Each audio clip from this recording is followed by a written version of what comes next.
Hello बच्चों, कैसे होगे। हम अच्छा करते सभी बच्चे अच्छे और स्वस्थ होंगे। आज हम पढ़ने वाले हैं क्लास 12 फिजिक्स का चैप्टर नंबर 2 जो है स्थिर वैद्युत विभव एवं धारिता का एक महत्वपूर्ण जो है डेरिवेशन, जो हमारे बोर्ड एग्जाम से बहुत ज़्यादा इम्पोर्टेंट होने वाला है। यह हर साल बोर्ड एग्जाम में आपका 5 नंबर में पूछता ही पूछता है। जो हमारा डेरिवेशन है वह क्या है, वैद्युत द्विध्रुव के कारण अच्छी स्थिति पर वैद्युत विभव की गणना करना। क्योंकि यह स्टेप बाय स्टेप मैं जो समझाऊंगा, आधा बच्चे मेरा लास्ट तक वीडियो देखेंगे तो उनको तो यही समझ में आ जाएगा, आधा वो दोबारा एक दो बार प्रिपेयर करेंगे तो वो भी उनको समझ में आ जाएगा। ठीक है बच्चों, और जो है चैप्टर 1 जो बच्चे अच्छे ढंग से नहीं पढ़े हैं, मैं उस वीडियो का डिस्क्रिप्शन इस वीडियो में दे दूंगा, वहां जाके वह जो है वीडियो देख सकते हैं। क्योंकि हमने चैप्टर 1 में भी पढ़ा हूँ वैद्युत द्विध्रुव के कारण अच्छी स्थिति पर वैद्युत क्षेत्र की तीव्रता और निरक्षी स्थिति पर वैद्युत क्षेत्र की तीव्रता। इसमें हम क्या पढ़ेंगे, अच्छी स्थिति पर वैद्युत विभव और निरक्षी स्थिति पर वैद्युत विभव की गणना करना। ठीक है बच्चों, हम चलते हैं अपने टॉपिक की तरफ, और इसे हम जितना हो सकेगा इजी से इजी कंसेप्ट में समझाने का हम कोशिश करेंगे। क्योंकि ये हमारे बोर्ड एग्जाम में हर साल 5 नंबर का एग्जाम में पूछता ही पूछता है। ठीक है बच्चों, हम चलते हैं अपने टॉपिक की तरफ। टॉपिक को हम बहुत ईजी ढंग से समझाने की कोशिश करेंगे।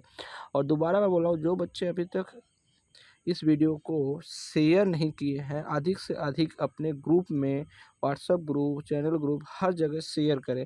क्योंकि ये वीडियो हर बच्चों तक पहुंचना चाहिए, जिससे उनका बोर्ड एग्ज़ाम 2025 में एक अच्छा नंबर स्कोर हो सके और इस बार वो एक अच्छा परसेंटेज बना सके। क्योंकि मैं डेरिवेशन के साथ साथ थियरी, न्यूमेरिकल सब कुछ मैं लिख के लाता हूँ, जिससे बच्चे यही जो डिट्टो मैं बता रहा हूँ ये बोर्ड एग्जाम में उतार। वीडियो को डिस्क्रिप्शन में दे दूंगा प्लेलिस्ट, वहां से आप जाके चैप्टर 1 का ऑल टोटल सारा वीडियो आप अच्छे से देख सकते हैं। ठीक है, तो हमारा टॉपिक क्या है, उस टॉपिक की तरफ चलते हैं। तो हमारा क्या है, देखो हमारे पास दो जो है आवेश होगा। मान लीजिए एक हमारा ए बिंदु है यहाँ पर, एक हमारा बी बिंदु है यहाँ पे। ठीक है, दो बिंदु है, इन दोनों पे हमारा यहाँ पे माइनस क्यू आवेश है, यहाँ पर प्लस क्यू आवेश है। आवेश समान होगा लेकिन कितना होगा, विपरीत होगा। क्या होगा, विपरीत होगा। ये चीज समझ में आएगा नहीं। इसके बीच में हम एक बिंदु ओ ले ले, ओ ले ले, तो यहाँ ये टोटल दूरी क्या होता है, चैप्टर 1 के अंदर मैं पढ़ाया हूँ 2l होता है। कितना होता है, 2l होता है। मतलब दो समान आवेश है लेकिन उनका चिन्ह क्या है, विपरीत है। देखो ये प्लस आवेश है, ये माइनस आवेश है। क्या है, ये प्लस आवेश है और ये माइनस आवेश। इतना समझ आ गया। दो समान आवेश हो गए, उनके बीच की दूरी कितना हो गया, 2l हो गया। जब बीच की दूरी 2l हो गया तो बताओ यहाँ से यहाँ का दूरी हमारा क्या हो जाएगा, यल हो जाएगा। ये भी हमारा वही दूरी हो जाएगा, ये भी हमारा जो है यल हो जाएगा। यल प्लस यल मिला के हमारा 2l बना है। तो टोटल दूरी हमारा ए से बी की दूरी जो क्या है 2l, लेकिन ए से ओ की दूरी यल होगा और ओ से बी की दूरी हमारा यल होगा। और इसके बाद हम कुछ दूरी पे अनंत पे, क्या है, अनंत पे हम एक बिंदु आवेश रख दें। मान लो यहाँ से ओ से, मान लो यहाँ से यहाँ इस बिंदु से ओ बिंदु से r मीटर दूरी पे, यहाँ इससे दिखा देते हैं। तो ओ बिंदु जो है हमारा, ये ओ बिंदु है। ओ बिंदु से r मीटर दूरी पर यहाँ पे कहीं ना कहीं r मीटर दूरी पर यहाँ पर एक बिंदु हमारा क्या है, P है। r मीटर दूरी पर एक बिंदु P है और उसी P बिंदु पर हमको वैद्युत विभव की गणना करना है। इतना समझ में आया नहीं है। लेकिन एक चीज याद रखो, सबसे ज्यादा बच्चे को परेशानी होती है वो देख बताते क्या होता है। बताओ ओ से लेके, याद हो, ओ से लेके बी की बीच की दूरी r है, लेकिन यहाँ हम देखेंगे b, इनके बीच की दूरी b और से इसका दूरी जो हो जाएगा वो हमारा क्या होगा, बता सकते हो, r माइनस यल हो जाएगा। क्या हो जाएगा, r माइनस यल हो जाएगा। इतना समझ नहीं। और यहाँ से दूरी हमारा यहाँ टोटल r है, इतना यल है। ये टोटल दूरी जो हो जाएगा मेरा कहाँ से, P से A के बीच में, टोटल दूरी जो P से A के बीच में हो जाएगा वो हो जाएगा R प्लस L। यही दो चीज समझने में सबसे ज्यादा बच्चों को इसी दो चीज में डाउट होता है। क्या होता है, मैं क्लियर कर रहा हूँ। मान लो O से P की दूरी हमारा R है, मतलब B से P की दूरी क्या होगी, टोटल दूरी में से इतना दूरी माइनस करेंगे तभी तो पता चलेगा हमारा दूरी कितना है। इसके बाद मान लो घर से तुम अपने स्कूल आए, स्कूल से फिर अपने दोस्त के घर गए, तो इतना दूरी प्लस इतना दूरी जुड़ेगा कि नहीं जुड़ेगा, यही हमारा समीकरण, अरे यही हमारा डायग्राम था। इतना एग्जाम में बना के आना ही आना है। इसके बाद इसको हम कैसे लिखेंगे उस चीज को देखो। माना एक वैद्युत द्विध्रुव ए और बी निर्वात में रखा है। निर्वात में मतलब के का मान कितना होता है निर्वात में? के का मान निर्वात में होता है 1। ये एग्जाम में तुम्हारे पूछेगा कि निर्वात में पूछ रहा है कि अनमाध्य में पूछ रहा है।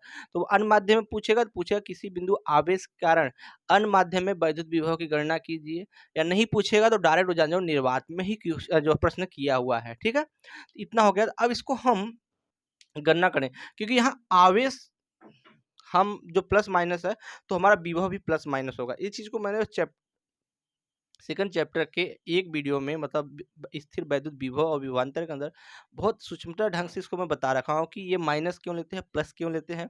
क्योंकि चैप्टर एक में माइनस प्लस ये हमको पता था कि आकर्षण है, प्रतिकर्षण है, और इसमें चैप्टर एक के अंदर खाली हमको पता चलता था, साइन को नहीं लेते। लेकिन इस चैप्टर के अंदर जो हमारा साइन है प्लस माइनस उसको हम लेके चलेंगे। ठीक है बच्चों, तो अब यहाँ हम चलते हैं अपने गणना की तरह, निगमन लिखते हैं। तो यहाँ पे लिखेंगे किसके कारण, प्लस क्यू आवेश के कारण बिंदु पी पर वैद्युत विभव। ये चीज हर चीज लिखना पड़ेगा। प्लस क्यू आवेश आवेश के कारण बिंदु बिंदु पी पर विद्युत विभव विभव जब निकालेंगे तो बताओ हमारा क्या बनेगा यहाँ पे। तो हमारा बनेगा V1 बराबर, तो किसी बिंदु आवेश का वैद्युत विभव की गणना करना, उसको मैं बहुत डिटेल में पढ़ाया हूँ। तो यहाँ बनेगा 1/4 पाई एप्सिलॉन नॉट। बताओ दूरी कहाँ से कहाँ लेंगे, मतलब बिंदु ये प्लस आवेश है, तो हमारा इस आवेश के कारण हमारा वैद्युत विभव बाहर की ओर है। तो बताओ दूरी क्या लेंगे, हमारा आवेश का होगा Q होगा, तो यहाँ हम लेंगे Q बटे हमारा हो जाएगा दूरी ये लेंगे, तो हमारा दूरी हो जाएगा R माइनस L। ठीक है, इसको मान लो समीकरण नंबर 1। इतना समझ में आया कि नहीं है? इसके बाद अब वही चीज निकालेंगे कि माइनस क्यू आवेश के कारण, माइनस क्यू आवेश है तो यहाँ से लेके यहाँ का विभव गणना करेंगे ना। तो यहाँ लिखेंगे माइनस क्यू आवेश के कारण पी बिंदु पर वैद्युत विभव की गणना करना। ठीक है, तो जब वैद्युत विभव की गणना करेंगे तो हमारा V2 हो जाएगा। क्या हो जाएगा यहाँ से, तो यहाँ से हमारा आ जाएगा V2 बराबर, हमारा निर्वात के लिए पूछ रहा था 1/4 पाई एप्सिलॉन नॉट तो होगा ही होगा, और Q तो रहेगा ही रहेगा। लेकिन दूरी क्या ले लेंगे, बताओ दूरी क्या ले लेंगे, ये R प्लस L लेंगे, क्योंकि इस बिंदु से इस बिंदु का दूरी क्या है, तो ये दूरी हमारा है R प्लस L। ठीक है, इसको नाम दे दो समीकरण नंबर 2। इतना समझ आएगा नहीं है, क्योंकि हमने अभी निकाला इस बिंदु से इस बिंदु की, मतलब यहाँ से P से O की दूरी के बीच का वैद्युत विभव निकाला, लेकिन फिर हम P से A के बीच का वैद्युत विभव निकालेंगे, तो उन दोनों को यहाँ पे हम अच्छे ढंग से लिख दिए। अब बताओ इस पे जो लगेगा ये कुल के कुल निर्वात में है, क्या क्या है, निर्वात में है, ये पूरा पूरा जो है हमारा वैद्युत क्षेत्र में है। तो बताओ कुल वैद्युत विभव जो लगेगा यहाँ पे, तो यहाँ लिखेंगे कुल वैद्युत विभव। क्या लिखेंगे यहाँ पे, कुल वैद्युत विभव। कुल वैद्युत विभव जो होगा तो हमारा फार्मूला होता है V बराबर V1 प्लस V2। लेकिन एक चीज ध्यान दो बच्चों यहाँ पे, क्योंकि माइनस क्यू आवेश के कारण हम क्या बोले थे कि हम साइन लेके चलेंगे, तो यहाँ हमारा माइनस हो जाएगा। क्या हो जाएगा यहाँ पे, यहाँ हमारा माइनस हो जाएगा, क्योंकि माइनस क्यू आवेश लग रहा है। तो V1 plus V1 plus V2 का मान यहाँ जब ला के रखेंगे इस समीकरण में, मान लो समीकरण नंबर इसका 3 दे दो, समीकरण नंबर 3, तो लिखोगे समीकरण 1 2 का मान समीकरण 3 में रखने पर, तो यहाँ जो हमारा V का मान आएगा, बताओ इन दोनों में कांस्टेंट क्या है, 1/4 पाई एप्सिलॉन, Q कांस्टेंट है कि नहीं है, तो इसको ऐसे भी तो लिख सकते हैं Q/4 पाई एप्सिलॉन नॉट, और यहाँ से हो जाएगा 1/R माइनस L, और ये भी हो जाएगा यहाँ माइनस, इस माइनस से ये माइनस मैं डायरेक्ट लिख दे रहा हूँ, फिर ये बनेगा 1/R प्लस L। एलसीएम लोगे, तो एलसीएम लोगे तो यहाँ एलसीएम लोगे तो क्या आएगा, ये इसके साथ हो जाएगा, इसके साथ हो जाएगा, तो यहाँ से हमारा जो V का मान आएगा Q/4 pi epsilon not. LCM लोगे तो ये हमारा इसका इसके साथ गुणा हो जाएगा, तो ये बनेगा R प्लस L माइनस, और ये है तो इसके साथ गुणा हो जाएगा, इसका ये टोटल का गुणा जो है, टोटल इसका गुणा इसके साथ हो जाएगा, तो ये बनेगा R माइनस L। और बताओ ये फार्मूला बनता है a² + b², तो ये हमारा एक ब्रैकेट में हो जाएगा r² - l²। ठीक है, जब ब्रैकेट खोलेंगे यहाँ से तो v बराबर जो हमारा आएगा वो आएगा q/4πε0, और ये हो जाएगा हमारा r + l, और ये बनेगा -r और ये बनेगा +l।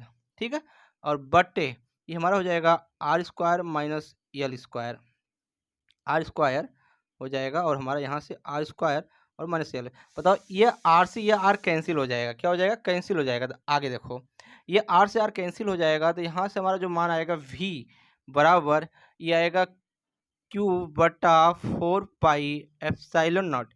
एक यल और एक यल मिलके क्या बनाएगा हमारे यहाँ बच्चों, 2l/r² - l² बनाएगा। इस चीज़ बनाएगा कि नहीं बनाएगा। इसके बाद सभी बच्चों को एक चीज़ पता होगा यहाँ पे, चूंकि मैं लिख रहा हूँ P वैद्युत द्विध्रुवी P बराबर होता है Q गुणे 2l होता है। ये पढ़े हो कि नहीं पढ़े हो।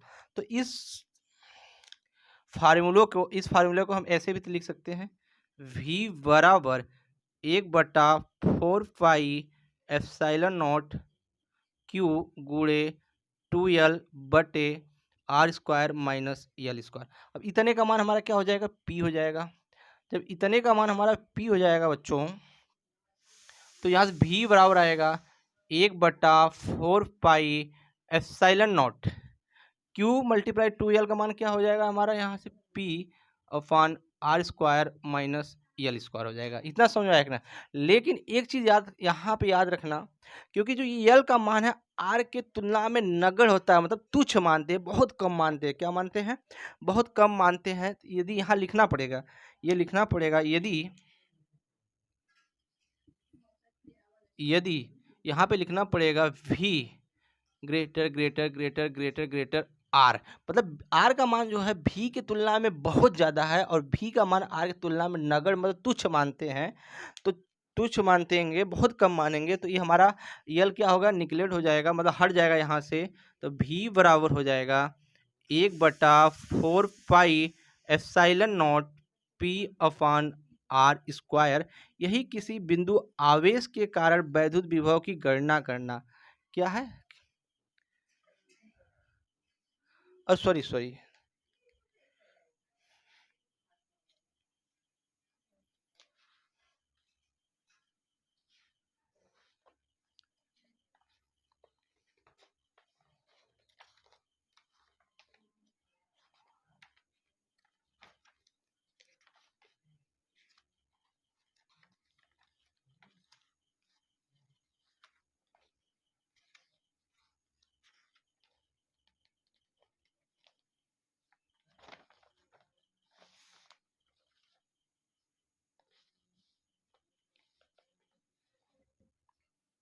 बताओ, एक चीज और पता होगा सभी बच्चों को कि यहाँ से 1/4πε0 का मान जो होता है 9 × 10⁻7 होता है।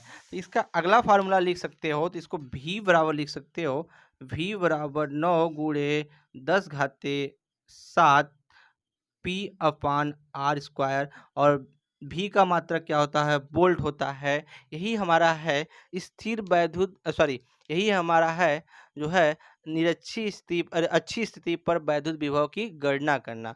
ये इतना डेरिवेशन जो है 5 नंबर में पूछता है। आप इस 5 नंबर को पूरा करके आ गए तो आप पूरा बोर्ड एग्जाम में 5 नंबर मिलेगा। क्या होता है 5 नंबर हमेशा क्वेश्चन करेगा कि निरक्षीय स्थिति पे हमने चैप्टर 1 में पढ़ा था, निरक्षीय स्थिति में वैद्युत क्षेत्र की तीव्रता ज्ञात करना और अच्छी स्थिति में वैद्युत क्षेत्र की तीव्रता ज्ञात करना।